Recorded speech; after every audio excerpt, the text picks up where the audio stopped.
Thank you. So thank you, councillors, for your time tonight. We're here for another councillor workshop. We do have Sam Tate, our Group Leader of Sustainable Environment and Waste, and Ashley Greenwood, our Deputy General Manager of Operations, here to work through two topics tonight. So we have the beach access policy discussion and the pesticide use notification plan to walk through following the notice of motion to look at that document and have a review. So Sam, I believe you've got a presentation that you're ready to share. So I might pass over to yourself. We're looking to go through the beach access first. Is that correct? Yep, I'm happy to do either. Beach access first. Just find the right one to share here then. Bear with me. No problem. And councillors, I did send some information around just a little while ago with some questions that Councillor O'Keefe had posed previously around some questions on glyphosate and use and so forth. And so Sam's thoughtfully prepared responses to that. And so we've shared those ahead of tonight. So just some further information to look at, it doesn't all have to be completely absorbed before this session, but it's just good to think about alongside what Sam will go through this evening.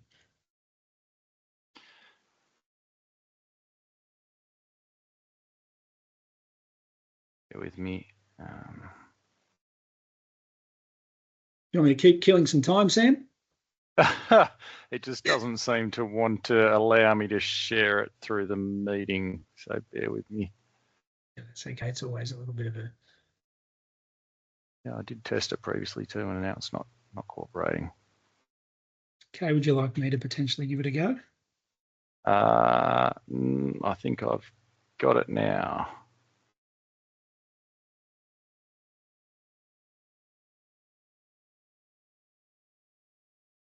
Like too soon. There we go. Can everybody see the presentation? Fantastic. Excellent. So thank you all for having a look at this with us tonight. Beach access policy. Now, we've been working on this through the coastal management program. As you're all probably aware, it was one of the actions under the coastal management program. A fairly nuanced issue to try and deal with. So bear with me as we go through it, and feel free to ask questions at any stage, and I'll do my best to answer those or take those on notice.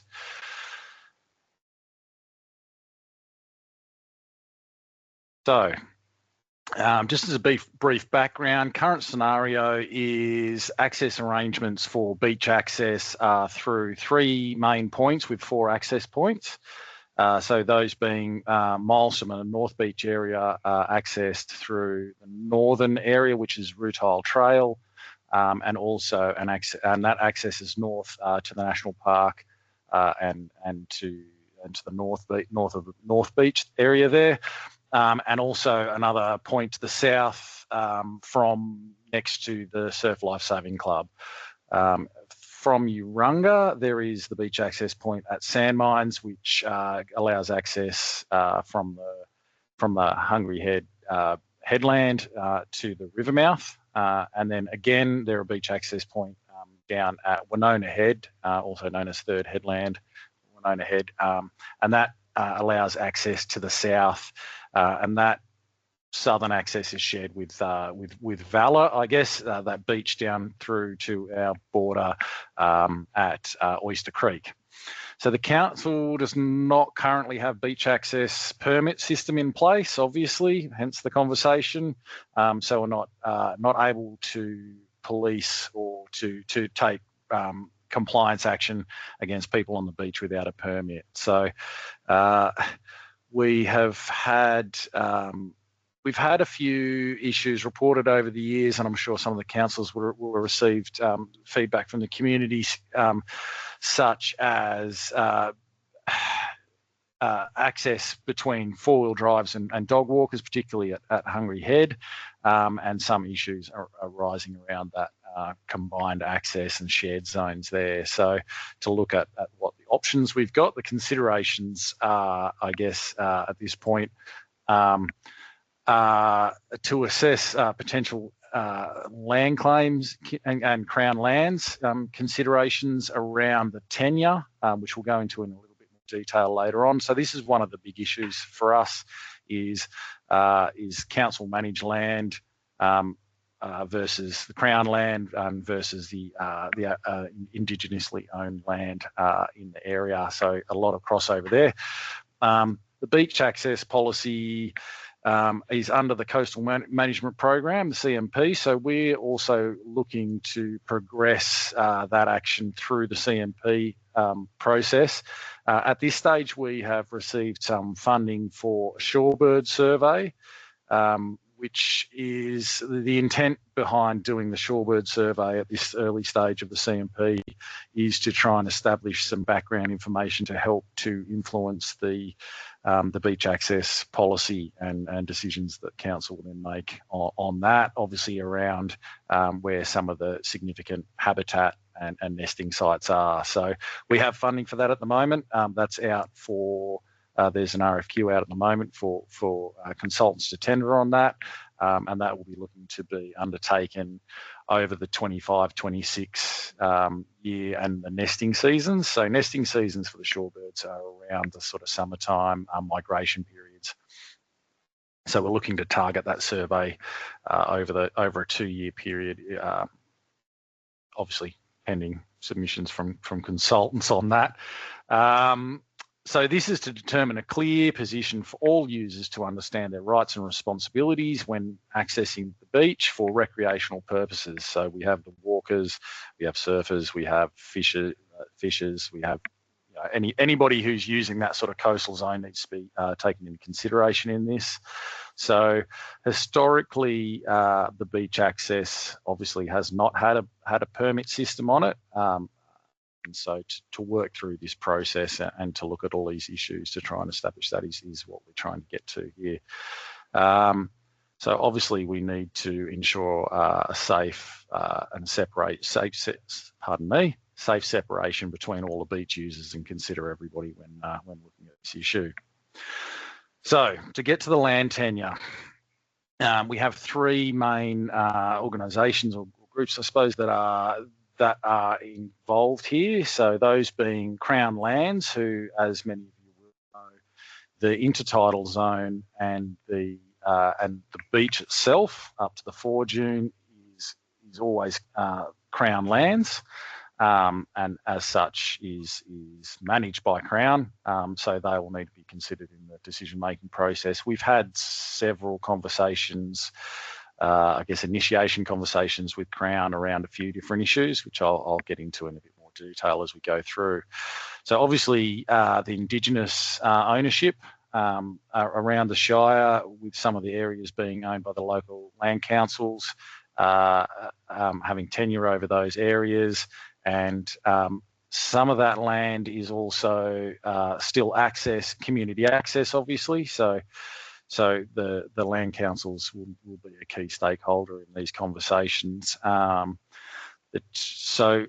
then obviously council ourselves. So at this stage, council is only actually the land manager for the northern beach access point on North Beach and Milestone. And so the other access points are not currently under council management. So that's something that's really important to consider here, because the land tenure will really decide how we progress this and the decision-making process and who needs to be involved when it comes to issues around income generation, compliance actions and things like that. It's quite a nuanced approach that we'll have to take to this to make sure that all these considerations are taken into account.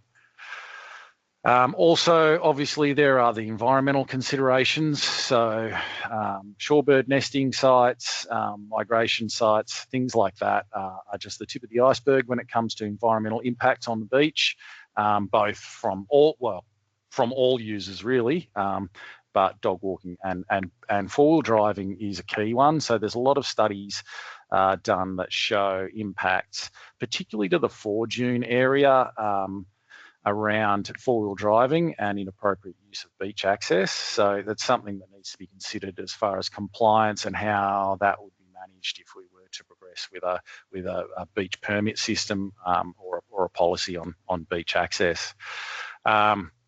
So the impacts around the coastal zone, and mainly those four dunes, it can be the bivalves, it can be disturbance to shorebirds, sea turtles, which is not something that we have commonly in our area, but so the nesting sites are really fragile and often quite prone to impacts by four-wheel drivers, particularly when they start to drive up through that four dune area and into the grasses and things up there, which are usually the nesting sites. So this is one of the main reasons why we're looking to have the shorebird study done to guide us in those areas where, in the development of a policy or a permit system, we can have some controls in place to try and protect these things and lower the impacts. It does get quite difficult to establish where those areas are just without doing those studies. So that's hence why we'll address that first. So environmental considerations, as you can see here in the image.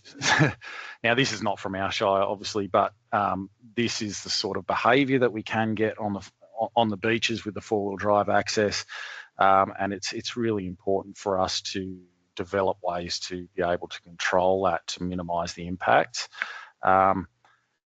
So some of the considerations and opportunities here are that council action our coastal management program to review the current access controls and to address the uncontrolled vehicle access and damage to the dunes and vegetation, and also to assess the risk to shorebirds from human disturbance, dog walkers, forward driving, and obviously the pedestrians. So they're the main considerations at this stage, which we need to work into a plan of action. Where vehicles are permitted, management strategies are needed to try and deal with all these issues I've been discussing. And these can include permits to control the number of vehicles accessing the beaches, closing access points at certain times of year, particularly around king tides and nesting seasons. So that may be all of a beach area or just one section of a beach, which is particularly at risk or has particular habitat, to allow those birds to nest and without the disturbance. Stipulating driving only between the high and low tide marks is a key of this. It's really important to have clear rules in place for the compliance side of any sort of beach access policy or permit system. Pardon me. We also need to ensure that the beach access points are well constructed and are safe. And that's another consideration when we're looking at land tenure and management of these, and the costs that are involved in that, and who would be involved in maintaining those beach access points in particular, not just the overall access along the beaches.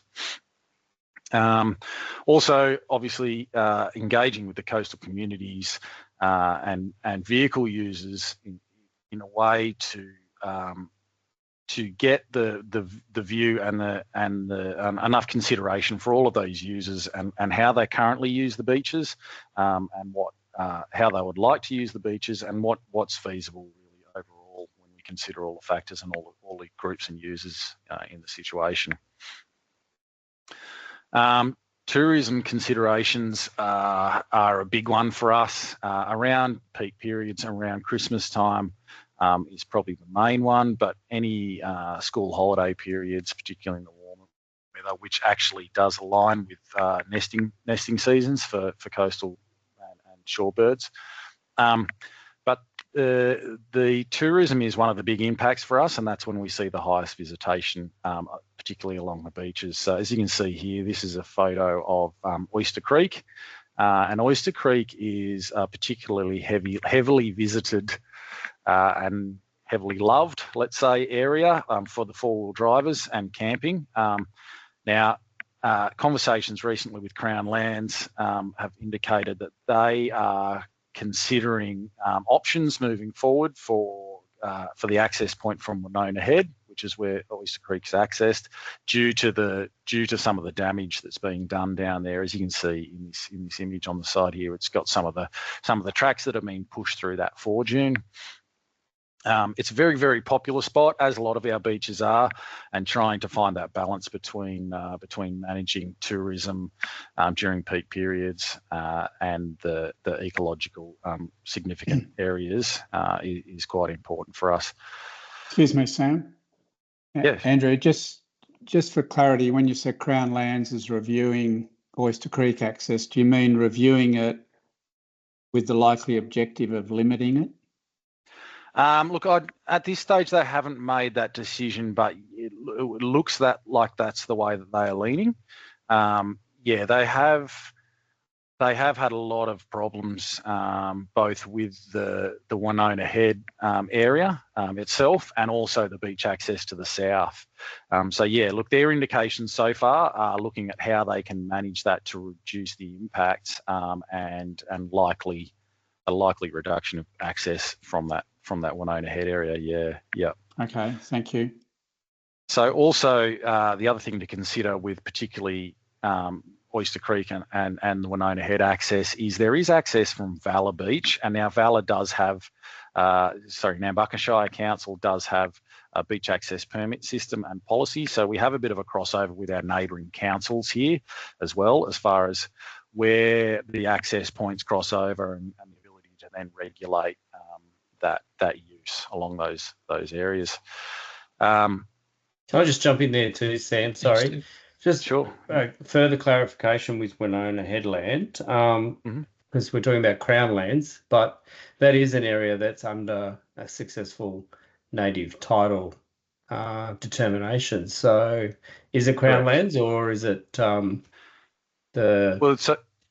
traditional custodians?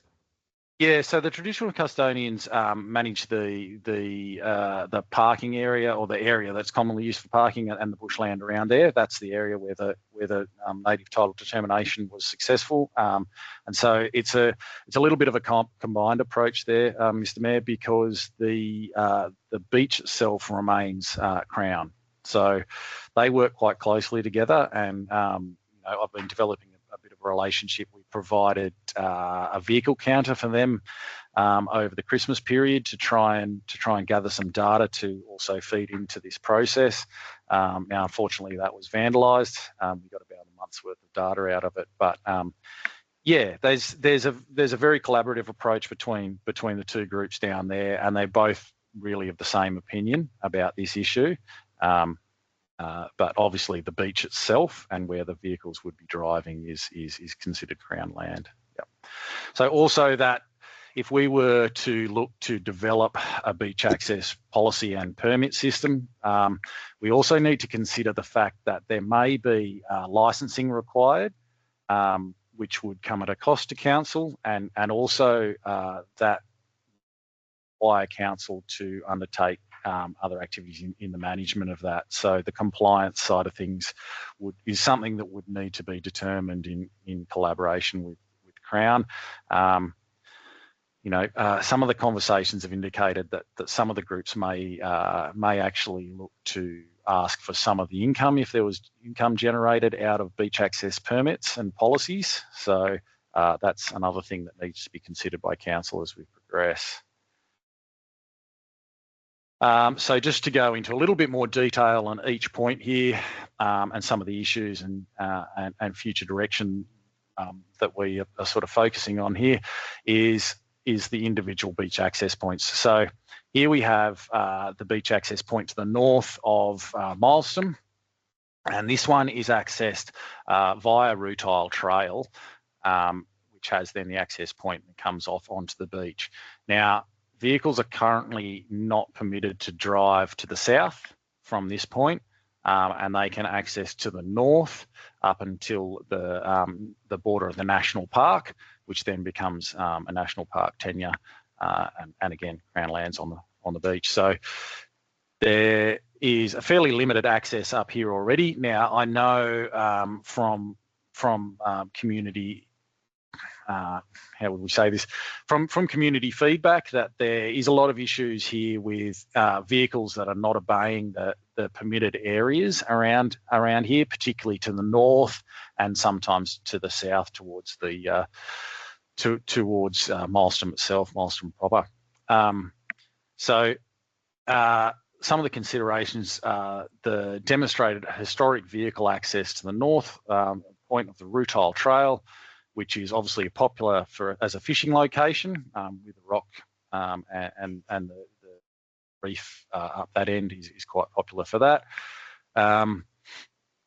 This site can also be accessed via Tuckers Rock Road, which comes down into the Tuckers Rock car parking space. So there is actually access not onto the beach, but for beach users to access the beach for walking and fishing down to Tuckers Rock.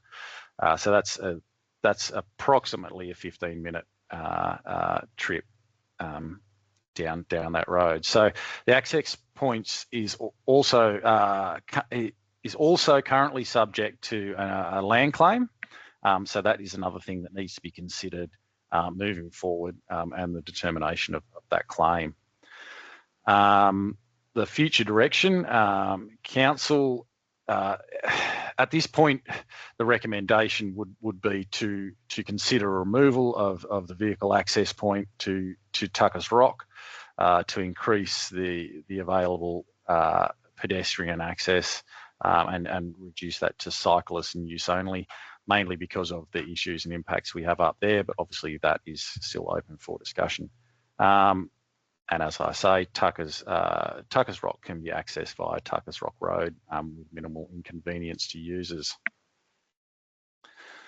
Now, the other access point from Milestone is to the south. So this point is accessed via the beach access point just to the south of the surf club, and four-wheel drivers can travel all the way down to the river mouth from that point. So they have access down to the south, but not to the north again. This is obviously also another popular fishing location with the river mouth access. There is current access point is through Crown lands here. So this the one we were talking about previously, the access point to the north, is the only one that is currently managed by council. So this one is not. This one is managed by the access point is through Crown lands, and so that would need to be part of a negotiation or conversation with Crown around that access, should we wish to proceed. The future direction recommended for this point, or for consideration, I should say, for this point, is that access point is located south of patrolled access area, and consider potential vehicle access at this location. So this one, due to the stretch of the beach and the minimal other user groups, may be considered to be an appropriate location for continued access. Obviously, pending those conversations with Crown and how we proceed with those. Now, it's recently also become a point that has been subject to an Indigenous land claim as well. So again, that will significantly, impact our decisions that we should be making around this, particularly pending the decision on those claims. Beach access at Urunga is obtained through the sand mines. It's colloquially called the sand mines access point. Now, this point provides access to four-wheel drive users to the north, to the breakwall again. Now, this is a fairly commonly used one for fishing and surfing. And also this area crosses over with the off-leash dog walking area. And this is one of the main locations where we've received community feedback and around that that crossover between the two uses of this area. So obviously you can see the potential, particularly coming out through access points at some speed and at times, and dogs off lead is potentially hazardous for both, I suppose. The access point here is under the ownership of Indigenous Land Council for that area, and they are land managers of that. Now that road that comes through is something that needs to be considered because it accesses from Hungry Head Road all the way through and then up. So that's another consideration that the current access is through that land council's land through there. The future direction that has been considered for consideration. Well, pardon me, I should rephrase that. Is being put forward for consideration is to consider that this area may require removal of the access between sand mines and the mouth of the Kalang River, given the limited length of access of the beach and the crossover between the users on that area. This would obviously avoid the conflicts between the pedestrians using the off-leash area and the four-wheel drive users as well.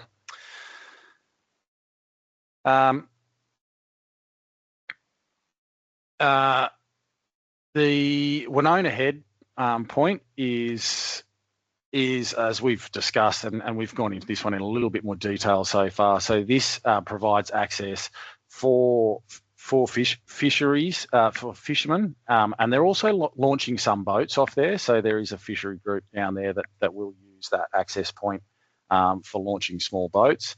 And then there is also the pedestrian use, and the beach access provides access to four-wheel drivers, both to the south down to Oyster Creek, which is where our border is. So the native title determination here, as discussed, Mr. Mayor, is something that needs to be considered, and the Crown lands and the intent indicated by them to look at that access point, and again, not managed by council. So this is worth considering when we review the rest of the process. So as I've indicated here, there is potential for Crown lands to remove the access from there, and at this point that they are indicating that that's something that they're definitely considering. They've done some work around the Fore Dune access to the trail that runs through the back, which isn't actually onto the beach, but they've actually rocked off a lot of sections through there to try and allow that bushland to regenerate and to minimise some of those impacts from the four-wheel drive users using that access point just behind the Fore Dune there. So I guess, yeah, look, the main considerations for us are around, do we actually have the ability to maintain and to determine the access points, given that we don't have land tenure of a lot of these? Is the council's position to make that decision for Crown, and if so, then we would need to enter into quite a lengthy process of consultation with those groups to consider our course of action here. So that, as well as making sure that we are considering the environmental impacts through the shorebird study and getting those results back in to be able to determine this in a bit more detail. Mr. Mayor? Yeah, thanks, Sam. Just at this particular site, I know that the fishing club, who have their equipment out there, and they use the northern side of Winona Head as their launching area for their boats. I know they've had a long sort of relationship with the Winona Head traditional owners. Have you furthered any discussion with any of those groups about if vehicular access was restricted from the beach, whether they would still be allowed to use that access with their tractor and whatever they use to get the boats in. Yeah, that's right. Yes, yeah, that has been part of the conversation. And at this stage, they're indicating that they would, if they were to cut off the access through this point, then they would likely do it through a gated system where they can then provide a key to those key user groups. How they go about that is not clear at this stage. But yeah, look, that's definitely been part of the conversation, and I've made sure that that's part of our conversations as well in considering those user groups. Yeah, look, I mean, there's been a long history in this area of the Dune Care group working on that area as well, which a lot of those fishermen are members of. So yeah, it's not as simple as just rocking the access points, I guess. And there was also consideration needed for emergency access to the beaches as well. So yeah, it's a bit complex, particularly with the Winona Head area and how popular it is. It's probably the key focus at the moment of our conversations. Yep. Thanks. Councillor King, you got a question there? I actually have a couple, if that's all right. Sure. Thanks, Sam. Probably the first one is people will be able to see this workshop, won't they? This is one of the ones that they can get access to, the public. Yeah, I can see Ashley nodding then. And that'll, how long does that take to upload? Because I know there's quite a few people that have spoken to me that said they're interested in that. Is it probably a week or something?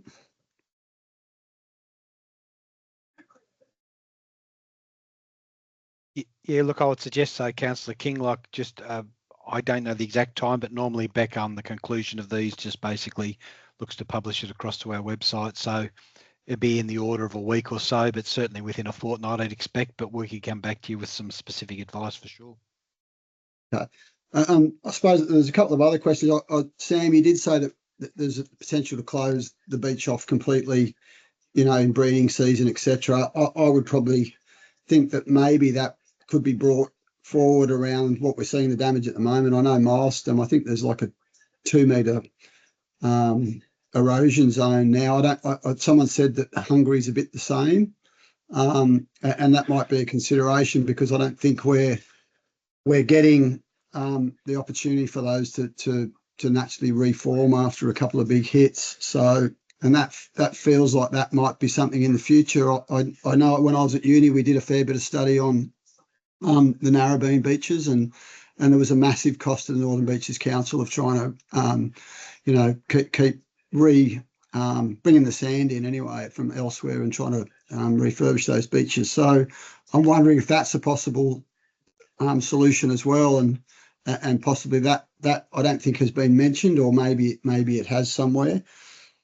The other things that I wanted to, the Milestone South beach access, I know there was a conversation when they were doing the coastal management plan about a possible blowout in that dune system there and the impacts that would have on the Milestone community, and the real concern that the river could change direction and end up coming through at a different point, and that being one of the real concerns. Was that something that was mentioned as well, that that it's not really even just about denying people's access, it's also about the concern that we have for the community in Milestone and what that might do with flooding? Yeah, definitely. Yeah, look, I think at this point, we're just trying to present the current situation so that we can consider these things. I think part of our problem at the moment, Councillor King, is due to the land tenure issues. We don't technically have control over opening or closing beaches. It wouldn't currently be a decision that would sit with council, as we're not the land managers for those areas. So I think I agree with the area to the south of Milestone, the southern access point there. Historically, there had been an area there where the river used to let out, and the revegetation of that dune has actually helped with that, but it's still a potential risk. So yeah, that was considered in the CMP development, and I think that's why it's important for council to consider all of these things as we progress through this environmental impacts and user access.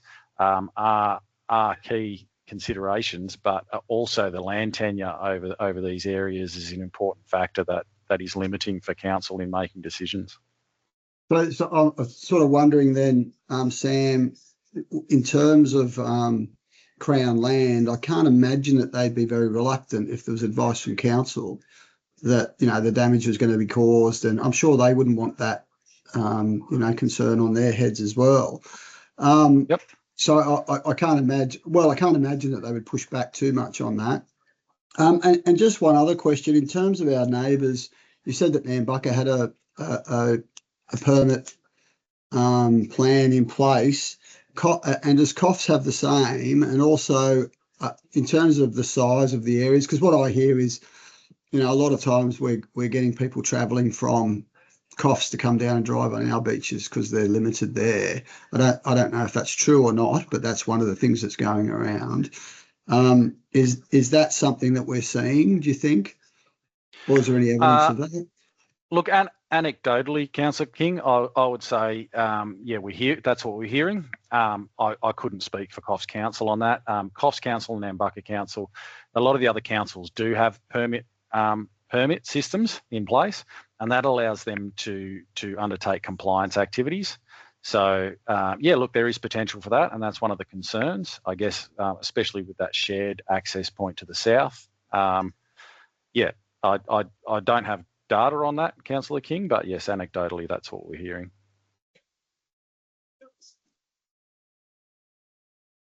Councillor O'Keefe. Yeah, thanks, Todd. Thanks, Sam, for a thoughtful piece of work on a sensitive subject with a lot of, you know, potentially conflicting interests. Just continue on the permit question. Like if what you're flagging as possibilities or consideration would seriously limit vehicle access, except I think around Milestone. Mm-hmm. So if that was the case, what function would permits deliver? Almost like, is it worth it? Because then it has to be controlled by rangers, presumably, and is that practical? So yeah, so the main part of the question, what's the function then of a permit system? Yeah, so the permit system is designed to put rules in place that can then be regulated. Generally with the other councils, the way that their permit system works is the income generated from the permit system allows them to undertake compliance activities through ranges. So yeah, I mean, I guess the thing to consider before we get to the point of what areas are to be cut off I shouldn't say cut off. What areas need to be considered as far as access and allowing access is that's right, is cost to council or whoever is responsible for the compliance and the ranges. That may not be council. In some areas it's not.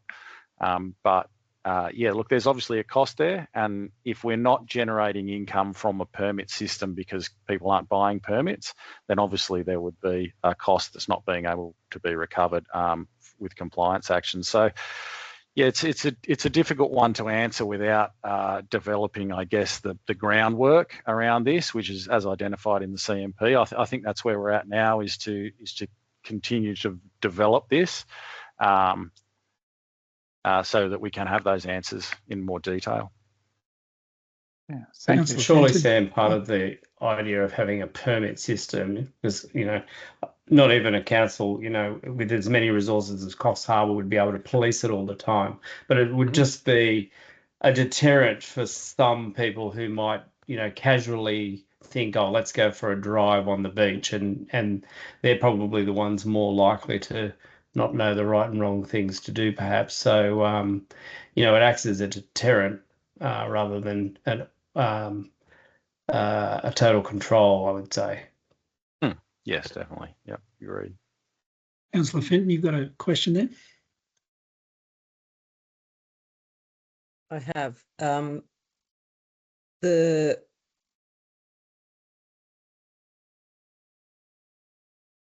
Back to the slide about Milestone, please. Sam? The north or south, Councillor Fenn? That's the one. Yep. So at the moment, you can only turn left. Right, sorry, when you enter the beach. Correct. Okay, so it'd be good to see this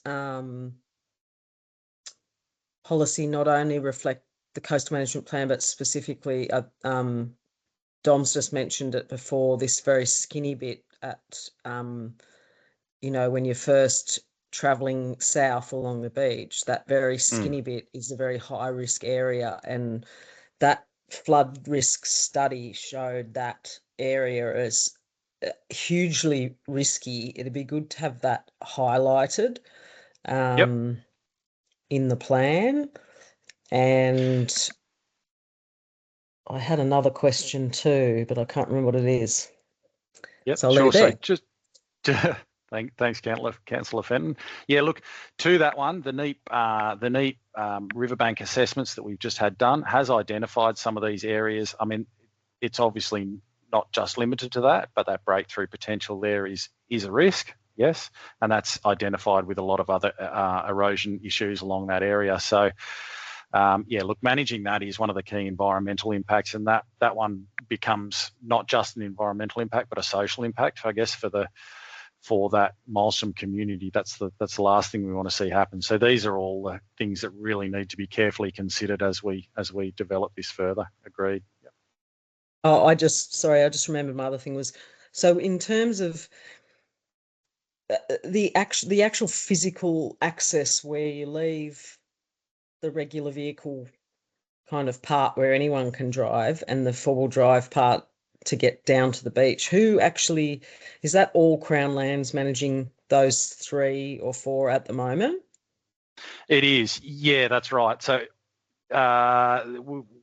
with the northern sorry, let me just find the right slide here and I'll go through.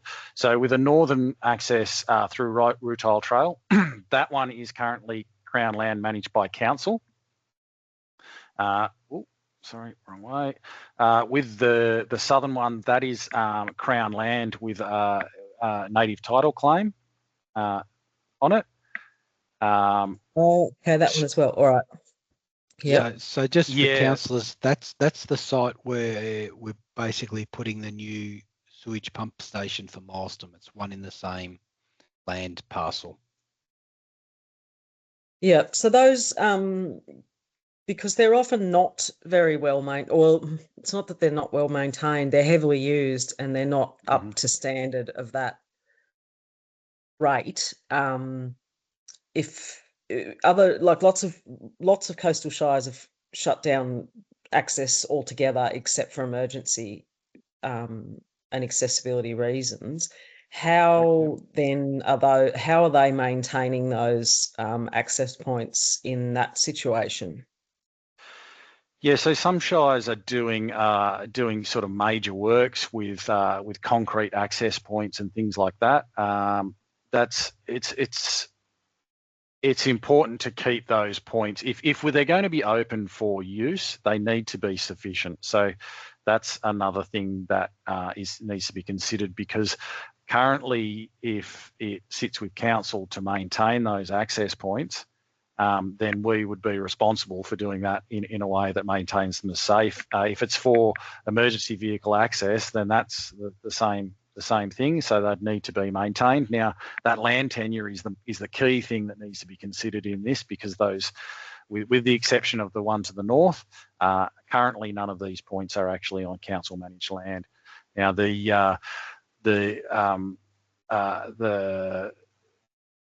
just sorry, bear with me, I'll just find the right one. The sand mines one, again, is through the Laux land, the Land Council's land, and again with Winona Head. So, yeah, look, it's who's maintaining these things. If we were to have a policy and a permit system where we were generating income, that would probably fall with council as a responsibility, and we would then need to have agreements and licensing in place with Crown Lands and all the land councils in relation to that. Mr. Mayor. Through the presentation, it's been mentioned a couple of times that certain areas that have been traditionally popular with fishermen and/or surfers accessing areas. What sort of consideration or assessment of the importance of that in terms of a psychosocial impact on those communities? If access arrangements were changed.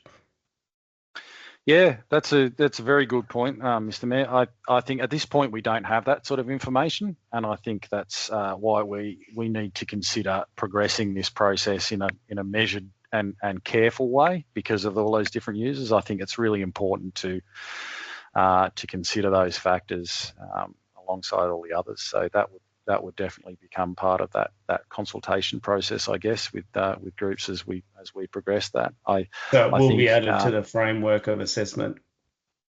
Oh, look, I think a community consultation would be key with this. I think with all the different users of these areas, it would be remiss of us not to make sure that we were taking quite a lengthy engagement process.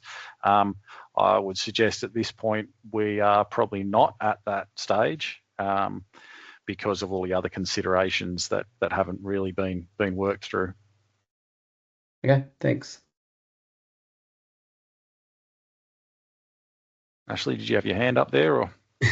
Yeah, look, I might have been a little bit preemptive, but I just, at the base of that slide, councillors, you can see about key stakeholders, and a lot of them you'll be obviously understanding of.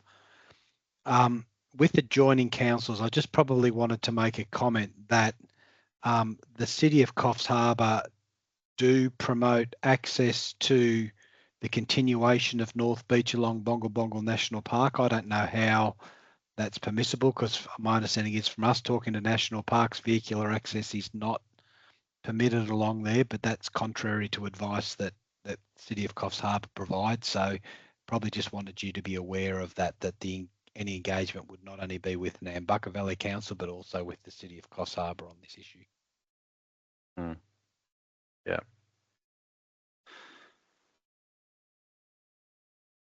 So just to recap, I guess, and to get to where we need to go from here, in my view, is to confirm actions under the Coastal Management Program and Plan, which would inform a beach access policy, complete the shorebird survey to establish key habitat nesting locations, which would allow us to then appropriately manage those areas, and then engage with the key stakeholders to determine if changes are required to historical beach access points, and prepare a draft policy for exhibition.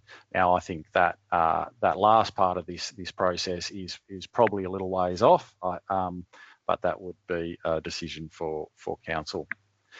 And outlined here are just some of the key stakeholders, obviously more focused around land tenure, but obviously, as you say, Mr. Mayor, there is serious consideration needs to be taken to the community's use of this area, being that they are the ones who are accessing it for the various different reasons, and then in conjunction with the other organisations.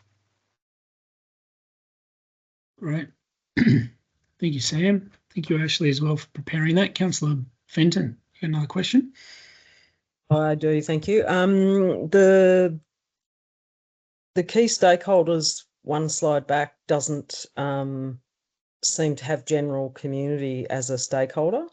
Is that? No, understood. No, so I apologise for that. It was this key stakeholders part of it was more focused on the land tenure issues and how they would be dealt with. Yeah, so that's just an oversight on my behalf, Councillor Fenton. I apologise. No, that's good, because I guess my concern is that that council puts out a draft policy for public exhibition without the public having had a chance to have input, unless they belong to one of those key stakeholders, whereas the whole Shire are stakeholders. So is that definitely in there, that broader consultation?